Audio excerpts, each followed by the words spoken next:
Nimefurahi kupokea taarifa kutoka kwa afisa ushirika wa mkoa, jitihada za serikali kuwasaidia vyama vya ushirika, kuwasaidia wakulima katika kupata bei nzuri, katika kuongeza pembejeo. Maisha ya watu yanaendelea kubadilika siku hadi siku.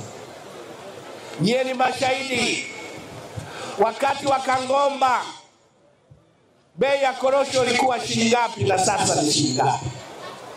Hatua ni kubwa sana.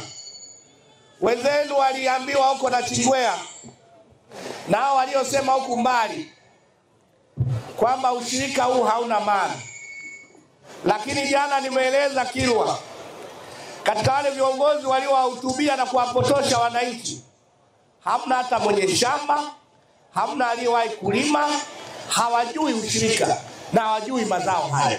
Niwaombe, endeleeni kushirikiana na serikali.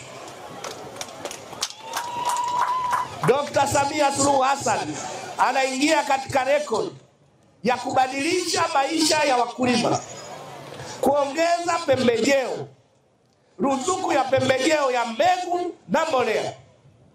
Mimi nilikuwa mkuu wa mkoa wa Mbeya wakati tunaanzisha kokoa pale Kyela, bei ilikuwa 1,600 mpaka 2,000.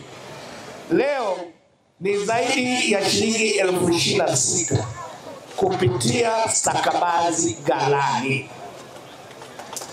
Mambo yamebadilika. Kwa hiyo niwaombe, Chama cha Mapinduzi kwenye ilani tumeeleza bayana juu ya mipango yetu ya kuimarisha ushirika, juu ya kuwainua wakulima hawa. Niwaombe, hawa wengine hawana dhamana wala wajibu zaidi ya Chama cha Mapinduzi na serikali yake.